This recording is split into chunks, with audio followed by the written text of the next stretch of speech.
waaw salaamaaleykum maa ngi leen di ziar yéen ñëpp di leen sant encore une fois maa ñëwaat di def vidéo bii njëkkoon naa def benn vidéo ci situation bi li xewoon au Sénégal mais là maa ñëwaat ci beneen vidéo di wax ne man Aliou je suis le coordonnateur de PASTEF ici en Malaisie mais vu la situation dama gis lu bari lu xew nit ñu lu ku nekk di wax te gisuma ñu poser réellement les questions yi nga xamante ne moom la ñu war a wax Ousmane Sonko bi ñu koy topp kenn ci ñun gëmul woon politique on était détaché de la vie politique au Sénégal mais dañ ko topp parce que dañoo won ay jikko wan ñu loo xamante ne moo tax ñu war ko topp tey aujourd'hui il a réussi là où beaucoup de personnes ont échoué dañoo détaché ci yoo xamante ne ñun moom lañ doon gis auparavant il a joué quelque chose ci démocratie pour Sénégal nous jeunes mu gën ñoo buggloo aujourd'hui tey politique ba ñu koy def mais force est de reconnaître aujourd'hui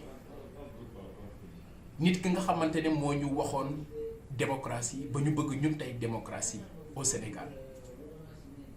nit kooku dugg na ci benn situation ñun nekkuñu ci moo def ak deful dans ça ñu nekkuñu ci moo def walla deful on ne rentre pas dans ce débat Ousmane Sonko dafa war a xam ne il a affaire avec des gens gis nga Macky Sall moo gën a bon ci histoire politique bu Sénégal di président le gars gëmul les Sénégalais gëmul nos religieux gëmul kenn donc kooku xeex Macky Sall lu dagan la te dañ koy xeex ba nu mu fiy jógee parce que c'est le pire président que le Sénégal n'a jamais eu ce Macky Sall donc je ne parle pas de Macky Sall il ne m'intéresse pas 2024 moo ñu boole ak moom mais dafa am des jeunes qui sont morts et la majeure partie ce sont des jeunes ay xale lañu ki ci gën a mag 35 ans la am mu am 13 nit ñooñu wàññeeku ba tey déggaatuma dara luñ ci wax est-ce que ces jeunes-là vont mourir noonu comme ça pour free jeunes ñi blessé ñi nga xamante ne yàqaloon nañu seeni affaire donc tout ça loolu yépp tey mu xew après au finish pourquoi parce que qu'on se dise la vérité suñ ko waxee ñu nekk ci réseaux sociaux yi di saaga encore une fois parenthèse ñii saaga ku laal Ousmane Sonko ñu saaga ñoom ils ne connaissent pas la démocratie te ñoom ñoo ne ñooy xeex démocratie amaana man ni ma jegee Pastef sax ñoom gënuñoo jege ñoom jegewuñu noonu Pastef ñi nekk ci réseaux sociaux yi di saaga au contraire gis nga ñiy def politique au Sénégal motuñu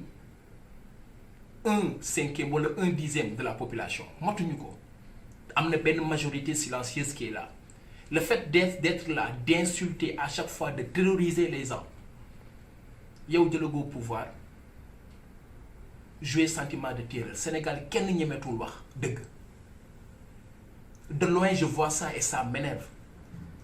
parce que loolu taxul ñu topp Ousmane Sonko démocratie moo tax ñu topp Ousmane Sonko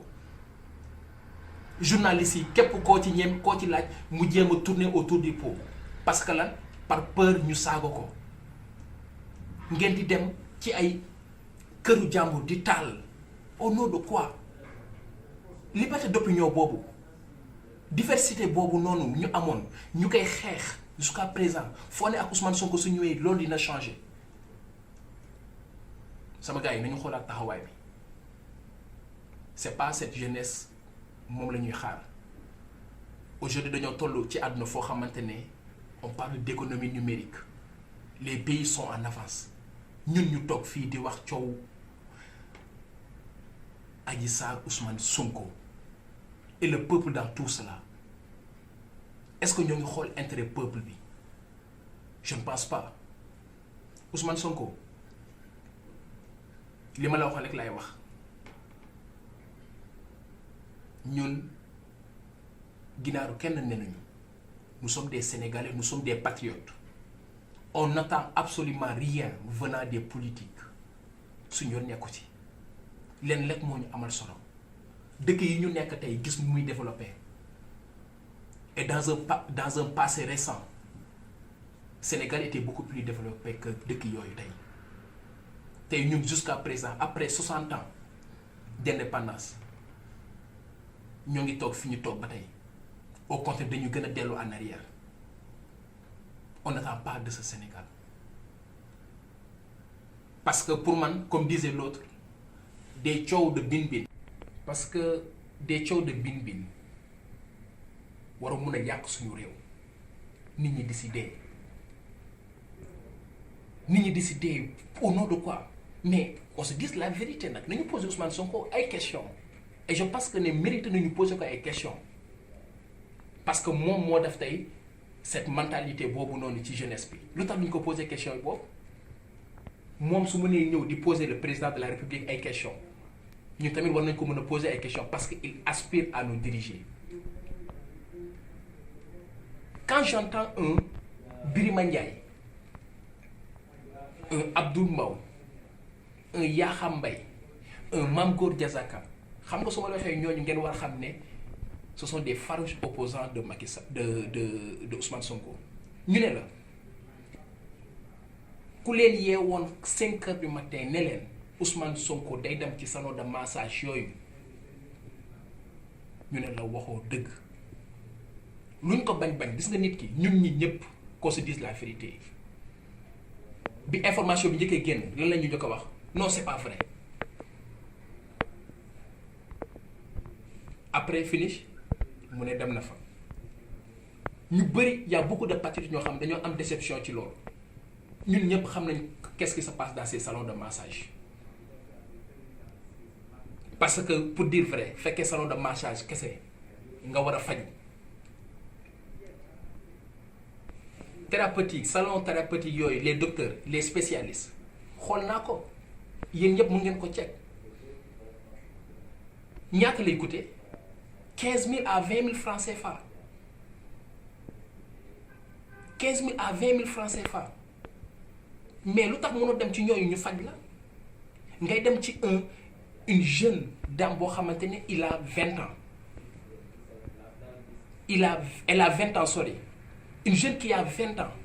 une jeune dame qui a 20 ans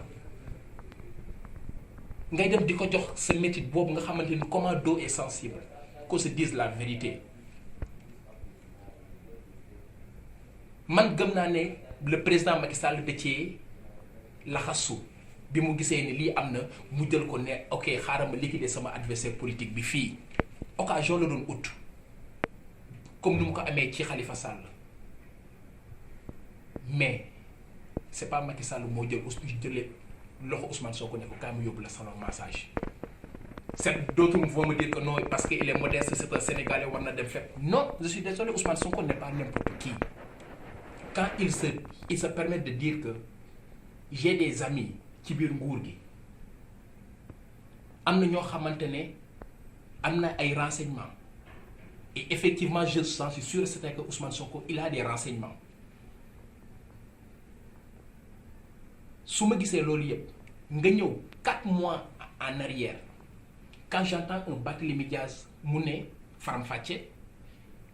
Pape Ngagne Ndiaye mu ne 4 mois avant lii xew-xew mu ngi gisante Ousmane Sonko ne ko sa waaye da ngay dem massage lan la ko Ousmane Sonko wax non damay faju soo demee ba un Barthélémy Dias mun a être au courant sàkkantuma nag ñi nga xamante ne c'est l'état avec li état bi yor yépp ci renseignements généraux. Donc qu'on se dise la vérité ñetti affaire moo mun a am Ousmane Sonko maa la koy wax ñetti affaire ñoo mun a am. benn Ousmane Sonko dem bi nga dem foofu ci salon massage bi soit ay hypothèse la yow en connaissant les conséquences yaa ko def noonu exprès dem parce que xamoon nga ne nguur gi am na dara su si jàppee dina ci ngoy donc complot bi soit yow yaa ko commencé su nekkul hypothèse boobu Ousmane Sonko munoo am ay conseils yu la wër ba di la permettre ngay dem ci ay salon de massage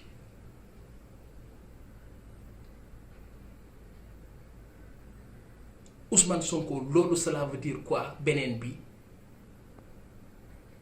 yow su fekkee ne un petit état comme ay état bu Sénégal bii ñoo la mën a tendre piège complot bi comme ni nga ko waxee noonu avec un homme de votre carrure et de votre dimension à l'échelle nationale et internationale Macky Sall dina tendre piège affaire de mœurs ba nga ciy daanu comme ça. Cela veut dire que war nañu xoolaat suñu position par rapport à vous qu'on se dise la vérité tu n'es pas n'importe qui ñetti yu mu ci mën a doon yépp cela veut dire que Ousmane Sonko vous ne méritez pas d'être président de la République du Sénégal et je pèse bien mes mots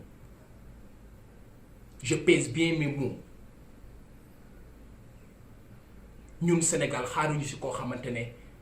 il est comme ça parce que dañoo jaay benn image tey ñun ñëpp tey loo tax soo taxee ñu ne la Ousmane Sonko parce que image bi ñu jaay moo tax tantôt nga ne ñu salafiste nga tantôt nga ne ñu murid nga